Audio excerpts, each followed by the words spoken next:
Cahier, manger des cailloux jusqu'au Porsche Cayenne. Plutôt porte de laine, je vais les rafaler. Je n'ai pas dormi depuis 6 mois, mais je prends sur moi, Bico, je suis fait. Je rappe plus vite que mon nom. Yeah, Bico, Blacko, Blanco. T'es sur Rap Elite avec High Slam C, la calache humaine. Aïe. Et dans le morceau avec Volt, tu dis paradoxal, je porte hors des robes, mais je rêve d'une femme qui porte le hijab à la maison. Ouais. On a l'impression, parmi tous les messages que tu as disséminés dans l'album, il y a ce côté tiraillé entre la culture occidentale et la culture maghrébine et musulmane dans laquelle tu as évolué. Est-ce qu'on se trompe C'est vrai parce que c'est un peu la raison pour laquelle j'ai appelé cet album L'Or des Rois. C'est ce côté, voilà, moi je suis né dans le désert algérien, tu vois ce que je veux dire. On n'avait rien, tu vois. Et voilà, je viens d'une famille quand même très musulmane. Et aujourd'hui, le fait d'avoir grandi en France, même avant le rap, tu vois, en tant que jeune de quartier, bah, on n'était pas des exemples, quoi. Et justement, attiré par l'or des rois, attiré par soit l'or dans la discrétion, rester sombre, soit devenir un roi carrément, tu vois, porter l'or des rois. Mais comment t'expliques cette attirance? Parce que tu as une culture qui, on va dire, peut-être réfréner ce genre d'attirance. Donc comment t'expliques que toi tu es quand même attiré vers ce côté strass et paillettes? Je pense que c'est, comme tu disais, c'est un peu c'est l'Eldorado occidental qui nous a rendus comme ça. C'est le fait d'avoir grandi en Occident, peut-être, pour mes petits yeux de bico écarquillés, voir tout ça, des Ferrari, des belles femmes, de l'or, de l'argent, tout ça, ça nous est monté à la tête. Aujourd'hui, tu vois même un gamin, je vois les gamins de 13, 14 piges, des fois, comment ils parlent et tout, c'est chaud. Ça a changé, je pense que la génération qui arrive, elle est encore pire que la nôtre. Mais parfois, quand tu rentres chez toi, je sais pas, et tu te regardes dans la glace et tu repenses au petit Ice qui a grandi dans des airs d'Algérie, comme tu disais, est-ce que tu te dis pas, mais qu'est-ce que je suis devenu, entre guillemets? Ouais, ça m'arrive en quelque sorte. Je me remets toujours en question, c'est très important. Ouais. Je me remets toujours en question, tu vois, pour pas m'égarer aussi, tu vois. Tu peux vite t'égarer aussi. Ah ouais, dans ce milieu-là, tu penses que c'est... Ouais, tu peux vite t'égarer. Tu peux vite te prendre pour je sais pas qui. Et comment tu arrives à garder les pieds sur terre? J'ai des frères. J'ai des frères autour de moi. Je suis bien entouré, tu vois, heureusement. Je suis bien entouré. Tu vois, comme j'ai jamais quitté le quartier, je suis toujours au quartier. J'ai des gens quand même qui sont sincères et qui me veulent du bien. Donc qui vont toujours me tirer vers le haut. Et à la base, même la plupart de mes vrais frères et tout, ils me disent franchement, essaie d'arrêter le rap et tout, essaie d'arrêter la musique. À ce point-là? Ouais, parce que c'est quelque chose qui va pas toujours ramener vers le positif. Tu parles d'un point de vue religion, c'est ça? Ouais, d'un point de vue religion, tu vois. Parce qu'en plus, toi, tu joues beaucoup sur ce côté bling-bling, un peu dans tes clips, en termes de visuel, etc. On peut te voir avec des chaînes, des diamants. Mais en fait, après, avec le recul, tu te dis... Avec le recul, ouais, tu te dis, bon, je me suis bien amusé. Les chaînes en or, c'est bien, les meufs, c'est cool. Mais à quoi bon? Ouais, enfin, tu te dis, est-ce que ça me ressemble au final, tu vois? Est-ce que vraiment, tu vois? Et c'est pour ça que je te dis l'or des rois. Parce que même ce délire de, tu vois, les chaînes en or, les trucs, tu vois, pourquoi ça nous attire tant? C'est une dinguerie quand même. Et je pense qu'il y a un gros travail à faire sur ça. Ouais, t'es presque schizophrène sur ce point-là, en fait. T'arrives pas à comprendre comment le Ice rappeur peut être attiré par ça, quoi. Ouais, carrément. Ah ouais? Carrément, parce que au bout d'un moment, tu vois, tu peux te perdre entre Islam et Ice, tu vois. Et les valeurs de l'un sont bouffées par les trucs de l'autre, par les passions de l'autre. Et aussi, il faut savoir qu'on parle quand même à une jeunesse, qu'on est très très écoutés les rappeurs, et que les petits, ils prennent pas au second degré ce qu'on dit. Hein. Après, je te dis ça, moi je fais pas du second degré. Tu vois. Bien sûr. Mes paroles, elles sont réelles, elles sont vraies, il n'y a pas de, tu vois. Mais il n'y a pas d'artifice. Mais tu remarqueras que les petits, ils suivent à la lettre. Comme nous, quand on était gamins, on écoutait les textes des trucs, Oxmo, même après LIM et tout, tu vois, on pétait un plomb, frère. Mais quand ta famille, ou je sais pas, tes petits-neveux ou tes petits cousins, ils voient ce que tu fais, est-ce que t'as pas une petite gêne devant eux, enfin... Si. Franchement, des fois, c'est compliqué de leur expliquer que c'est pas... En fait, voilà, tu vois, c'est toi qui es dans l'écran, c'est toi qui fais les concerts, les trucs, et après, tu vas, vas-y, va leur expliquer que c'est pas bien. C'est chaud, hein. T'as pas la légitimité. C'est exactement en fait. comme quand t'es petit et que les grands, ils fument des grands ouinges, ils te mettent des grandes tartes, et il dit, tu fumes pas, tu fumes, je te nique ta race. Mais lui, il est en train de fumer. Ouais. Tu sais, bah, c'est un peu la même situation. Ah, t'as pas la légitimité. Fais ce pour que je dis, mais pouvoir- fais pas ce que je fais. Ouais. Tu vois. Et ça, et en réalité, pour améliorer tout ça, le meilleur moyen d'améliorer tout ça, c'est à nous de faire un effort et de repenser à toute cette dinguerie qu'on dit. Parce que des fois, on se laisse trop aller, tu vois. Après, peut-être moi, après, t'as vu, les autres rappeurs, peut-être, je sais pas, tu vois, peut-être qu'ils ont pas de remords à ce niveau-là ou qu'ils savent ce qu'ils disent, tu vois. Après, tout le monde sait quand tu dis quelque chose, tu l'as pensé au bout d'un moment, tu vois. Donc, c'est à nous de nous remettre en question et de faire le taf. Après, c'est vrai, on va pas chanter que tout est rose parce que rien n'est rose. Ouais. C'est la vérité. Mais il y a une manière, je pense, d'aborder certains sujets. Mais après, le problème, est-ce que tu vas pas rentrer dans le calcul comme tu disais tout à l'heure? Parce qu'en gros, si tu suis ta folie artistique, tu dis des choses brutes de décoffrage. Ouais. Forcément, ça va pas plaire à tout le monde, Ouais. peut-être pas à ta famille, ça va peut-être pas être un exemple pour tes petits cousins, tes petits neveux, mais c'est cette folie artistique dont tu parlais en début d'interview, il me semble. Cette folie artistique, exactement. Mais je pense que cette folie artistique, elle peut être contrôlée pour la raison que je te parle, tu vois. Pour la raison, vraiment pour les petits frères, tu vois. Ouais. Ça, c'est vraiment. Parce que ça, c'est un truc. En vrai de vrai, ça rigole. Ah, ça tient à cœur. En vrai de Vu vrai, de ça comment rigole. t'en parles. Parce que non, mais après, parce que. T'as vu, ça passe vite une carrière. Hein, tu vois. Ça passe très vite. Les jours, ils passent vite quand t'es artiste. Tu vois, il y a beaucoup de choses à faire, donc ça passe très vite. Et il y a certains trucs que tu prends pas le temps de t'occuper de certaines choses qui sont importantes. Et après, tu te rends compte au fil du temps. Tu te dis, ah ouais, peut-être que j'ai dit des dingueries en fait. Putain, ah ouais, je vois comment le petit il prend la phrase, ok. Hein. Tu vois, même tu te dis, putain, en fait, je fais partie de leur éducation maintenant. C'est un peu ça. Ah, t'as un poids sur les épaules plus ou moins. Ouais, parce que c'est pas comme si j'étais footballeur par exemple.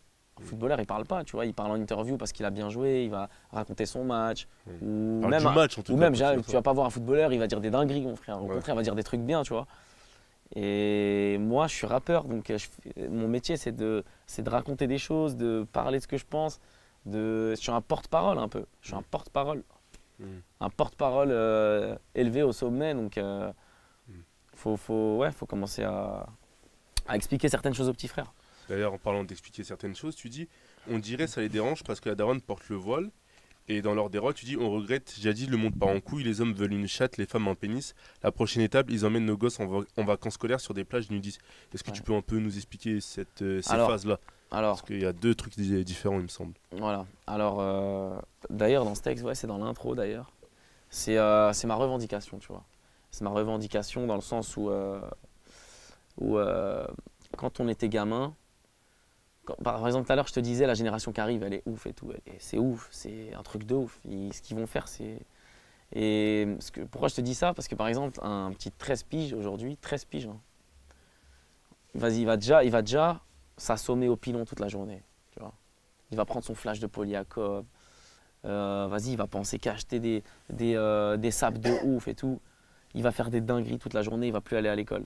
Nous, on faisait un petit peu ça, mais on avait toujours un ballon, un vélo à côté. Tu vois, on était un peu sportif. Tu sais, on essayait quand même, tu vois, de trucs. Tu vois, on a commencé un peu plus tard à faire des dingueries qu'eux quand même. Maintenant, quand je les vois, mais je pète un plomb. Et quand je te parle on dirait que ça les dérange que la daronne porte le voile. C'est vrai qu'aujourd'hui, que ce soit une daronne voilée, un Renoir, un Français, un Asiate qui taffe, qui rentre de chez lui, en France, bien sûr qu'il y a de la ségrégation. Après, c'est dans tous les pays en général. Tu vois, c'est depuis la nuit des temps qu'il y a de la ségrégation. Mais ça, bien sûr que ça dérange des gens de voir des femmes voilées. Tu vois. Comme ça dérange des gens de voir, je sais pas moi, un Renoir avec un costard. Ça dérange les gens de voir un Français qui parle rebeu, je sais pas, n'importe, tu vois. Il y a de la ségrégation dans tous les sens du terme, tu vois. Et quand je te dis bientôt, ils emmèneront nos gosses en vacances scolaires sur des plages nudistes, c'est qu'aujourd'hui, on leur explique des trucs de ouf à l'école. Tu vois, on leur dit que, je sais pas, qu'il peut y avoir qu'il peut y avoir deux papas qui adoptent un enfant et que c'est normal et que peut-être que demain eux aussi. Et toi, tu cautionnes pas forcément cette évolution des mœurs, quoi. Ben, je trouve que je sais pas, c'est trop pour eux, tu vois. C'est des gamins. Tu vois, faut pas les brusquer avec des trucs de ouf, tu vois. Parce que, en fait, toi, selon toi, faudrait leur en parler plus tard. Déjà, ouais. Je pense que déjà, les trucs comme ça, faut leur en parler plus tard parce que c'est pas des trucs qui sont censés, tu vois. Ils sont censés savoir. C'est Tu vois, Parce que certains c'est pourront, pas primordial dans leur éducation à 5 ans, tu vois, de leur expliquer des trucs comme ça. parce que certains pourront dire que justement, leur faire comprendre ça tôt, Ouais, ça j'ai vu permet ça. qu'ils ne soient pas choqués. Il En faut fait, pas que ce c'est- soit trop tôt. Non, parce que. ça dépend comment tu vois la chose. Quoi. Ouais, je vois ce que tu veux dire, mais c'est des gamins, tu vois. C'est des gamins, il faut les laisser s'épanouir, les gamins. Un gamin, il faut qu'il s'amuse.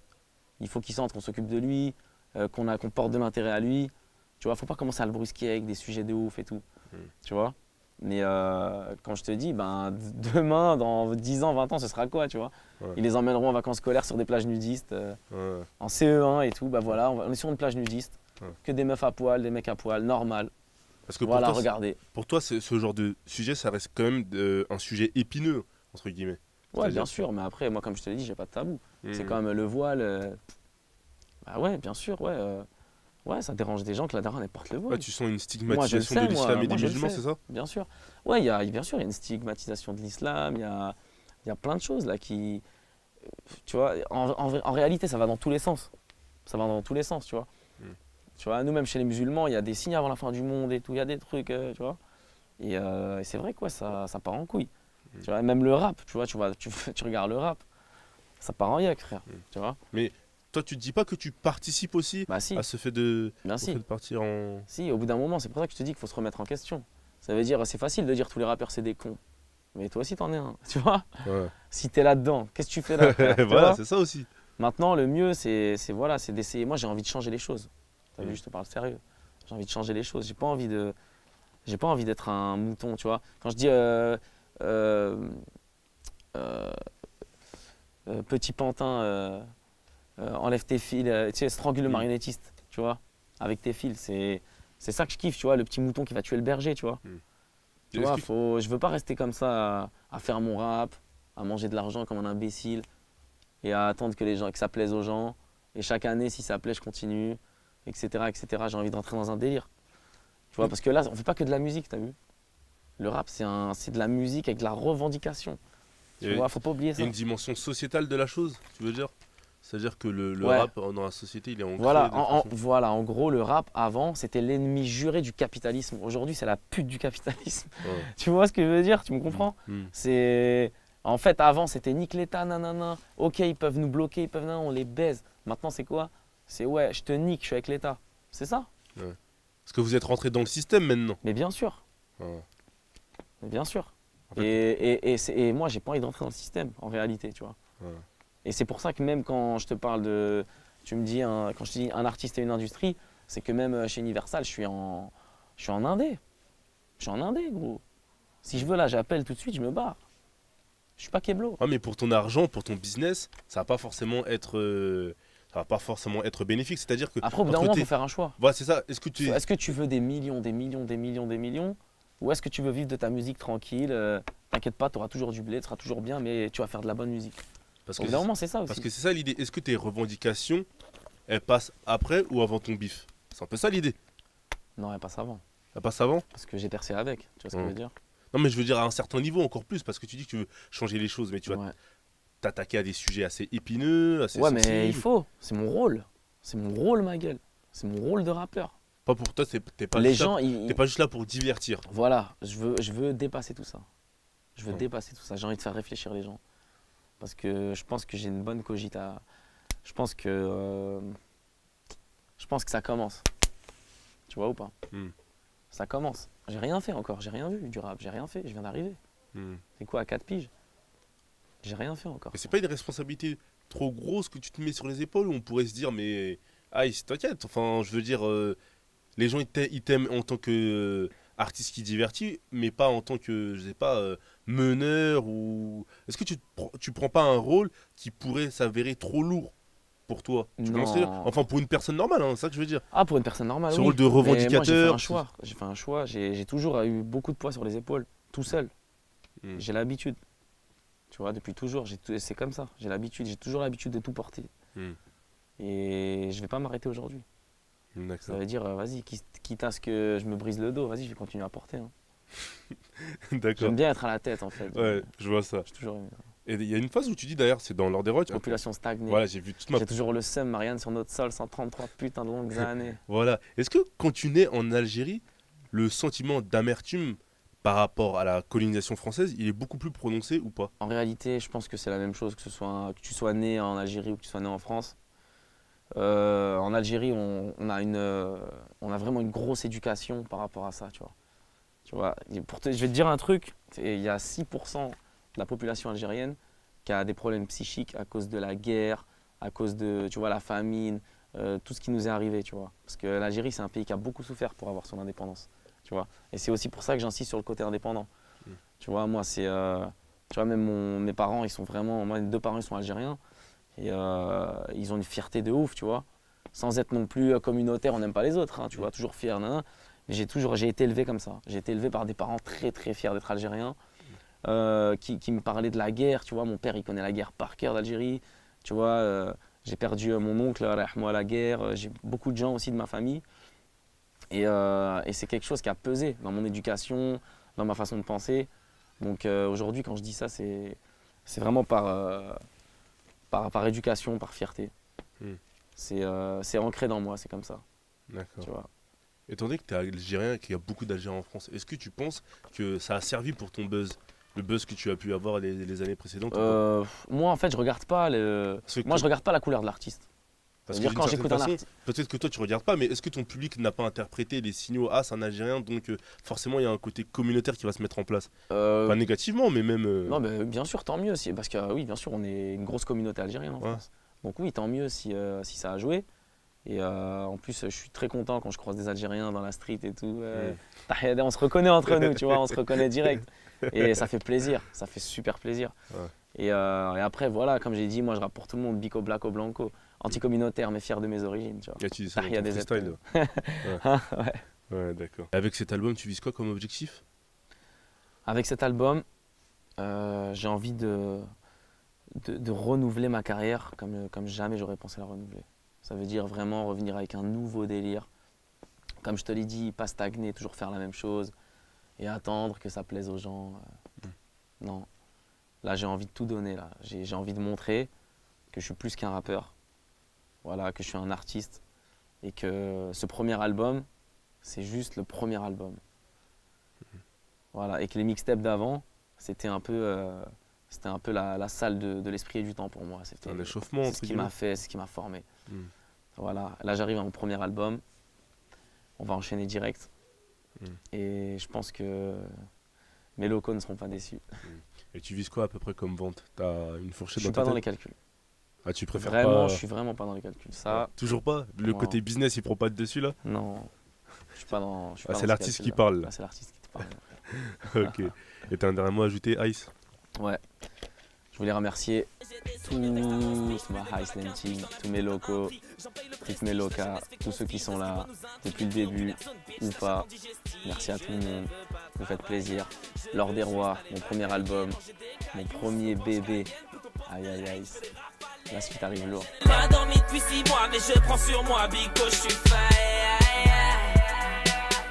Je rappe plus vite que mon ombre, hashtag le